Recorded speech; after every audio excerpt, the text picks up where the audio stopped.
ፖለቲከኛው ቁጥር ከትናንት ወደ ነገ ማናሻግረው ብዙ ነገር አለ። አሰቀጥራለሁ ጆሪ ያለ ነው። ወንድ ሂድ ተፈልይ አትጂ ዘባሪ በመንግስት ተደርጎ የሰፈሩን ወጣት በጠቅላላ በታትኖ ጨረሰ።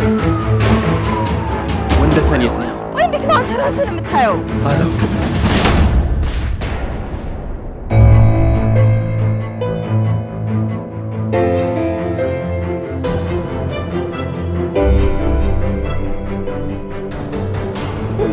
የራሱ ሚስጥር አለ ለሰው ማያወራ።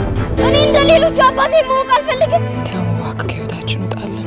ወንዴ እንደማይመጣ ለማወቅ 12 ዓመት በቂ ነው።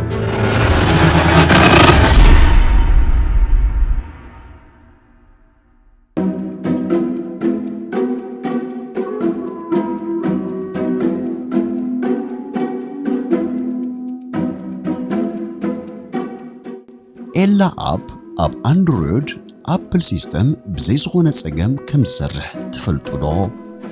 መጀመርያ ኣብ ሞባይልኩም ዝርከብ አፕ ስቶር ማለት ተጠቀምቲ አንድሮይድ ምስ ንኸውን ኣብ ጉግል ፕሌይ ብምእታው ወይ ድማ ተጠቀምቲ አይፎን ምስ ንኸውን ኣብ አፕ ስቶር ብምእታው ኤላ ቲቪ ብምጽሓፍ ዳውንሎድ ንገብሮ።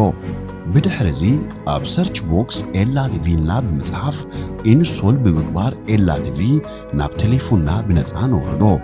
ድሕሪዚ ዝመፀና ምርጫ ቋንቋ እዩ።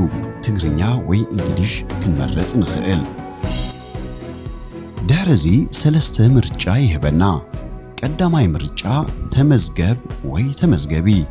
እዚ ምርጫ ነቶም ሓደስቲ ኣብ ዝኾነ እዋን ኤላ ቲቪ አፕ አውሪዶም ክምዝገቡ ዘይፈተኑ ዓማዊል ንምዝገበሉ እዩ። ሓድሽ ዓሚል ተመዝጊብና ዘይንፈልጥ እንተኾይና ኣብ ተመዝገብ ዝብል ንጥውቕ። እዚ ምስ ጠወቕና ንምዝገብ ብመልክዕ ፎርም 7 ሕቶታት ክሓተና እዩ። ቀዳማይ ኢሜይል። እዚ ኢሜይል ናይ ግድን ድሰርሕ ክኸውን ኣለዎ።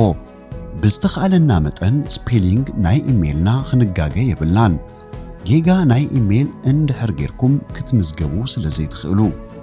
ካልኣይ ፓስወርድ ትመልኡ። ሳልሳይ ካልኣይ ግዜ እታ ዘእተኹማ ፓስወርድ ደጊምኩም ትመልእዋ።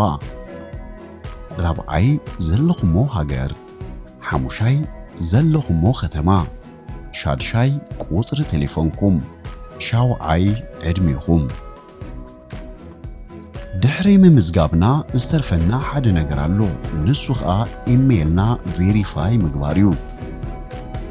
ናብቲ ዝሃብናዮ ኢሜይል ብምእታው ቬሪፋይ ኢትስ ሚ ዝብል ጠዊቕና ናብ ኤላ አፕ ብምምላስ ምዝጉብኤ ዝብል ጠዊቕና ክንኣተው ንኽእል።